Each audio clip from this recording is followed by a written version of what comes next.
This is our head. And somewhere in there, you have the brain. And then you have here the pituitary, and somewhere here, you have the pineal gland. They tell us that this pineal gland is formed like an eye, like an atrophied eye, that it was an eye sometime.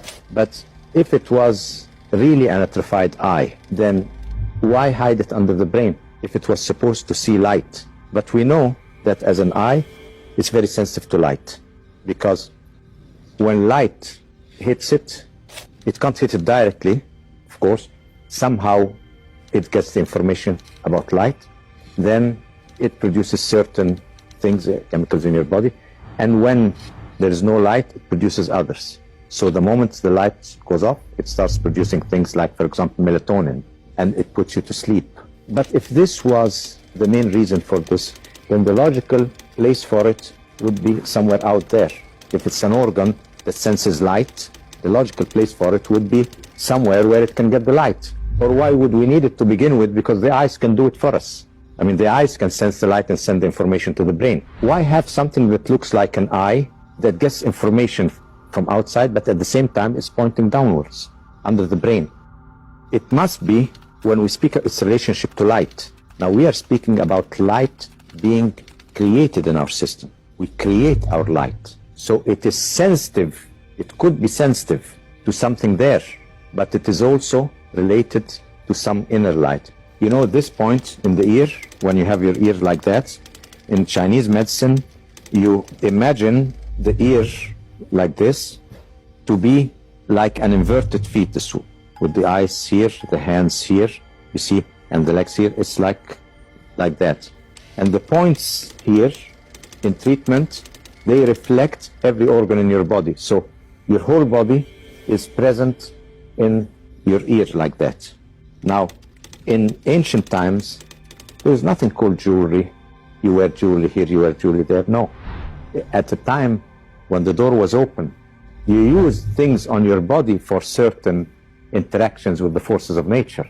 So this point here in Chinese acupuncture is called the point of inner light. And if you put some crystals or diamonds here, that means you activate through resonance, you enter into resonance with your inner light. So your inner vision gets activated. And when they had the priestesses, the young priestesses in the temples, one of the way to activate their inner vision was to put any type of crystal or diamond here, depending on what you wanted to do, you see. Today, you find people piercing everywhere. Now that's very, very dangerous.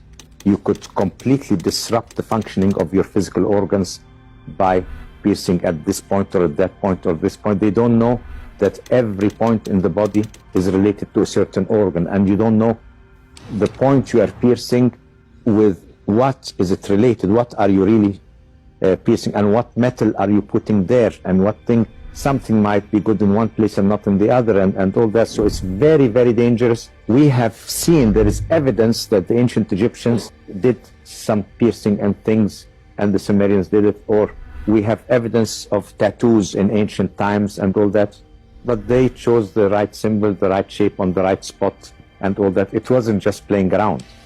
So if this is inner vision, why here? Why looking here? It must have a link here and something here. Ear spine goes down here, but why here? Is it looking at something there? The heart is the place where you have the most blood in your body. So it's the center of the fiery element. And fire produces light. So the mystical connection of light of the heart, perceived by the pineal gland, illumination, and then what's perceived out here with the visual center. So this light is in resonance with this center. So your inner light is here, and it is on a harmonic, a higher harmonic to the actual light you perceive in colors. That's why in any mystical experience, the light effect, I mean, if you do some meditation or do some prayer or something, sometimes you can see that there's some slightly more light in your vision. So there's a link between the centers here, pituitary, pineal, heart, and the brain then. Now, look at it that way. In order that you perceive your reality, you must have working senses. That means your body must function before you can perceive a reality. So what runs your body? Is it within your perceived reality or from outside? I mean, your heartbeat, your lung, all the rhythms of your body, the laws that govern life, are not coming from your perceived reality. They're coming from the total reality. The whole universe is working through you in there, and then you become alive, and then you make your perceived reality. But what really work, all those rhythms are methods of communication. Remember we said rhythm are communications. You're communicating with the whole universe. Your life is through the life of the universe. What are the laws that make you breathe, think? Where do those laws come from?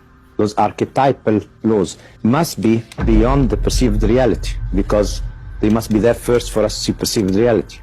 Now, is the light that you see in front of you produced by the sun or by you? No, the sun is radiating energy. Energy, your brain converts it into light. So you are producing the light. So if you want to see your inner light, it's in front of you. You see, it's right in front of you there. You are producing this perceived reality. It's produced in your brain.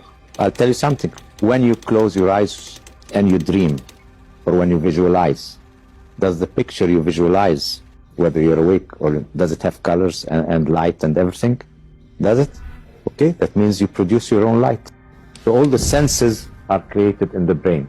So you are only taking 5% of the whole. So if you can only perceive 5% of the whole, how can you assume that you are translating the whole reality out there? No way. That's why we call perceived reality.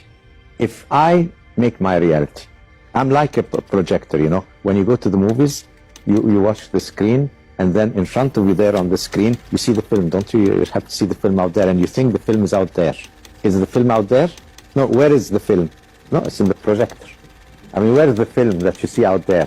It's a roll of film in the projector. But you think it's out in front of you there, because it is projected there. What projects it?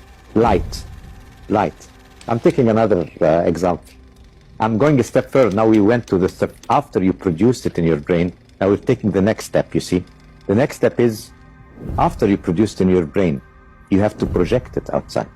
Because this reality, if it's not projected, it's not, you don't feel it as your environment. So the senses do not only capture information, it's not a one-way street. No, all your senses work both ways. So active in reception and active in projection of your reality outside, and then you think it's outside you, but you are really projecting. It's like a projector. During the movie, you're living the film out there, but in reality, the film is in the projector. See? And the light is taking it out there. It's projected outside. So the projector is your brain, the film is in it, and you project it outside. Now, the act of projection and the act of producing light and all that, you see, takes energy. So a projector, if you keep it running for a long time, it will heat up. Same thing with you. I mean, seeing this reality, because it's a left brain operation, because your reality is sort of made up through the use of the activation of the senses, what happens is it overheats if you use it too much. So you have to sleep.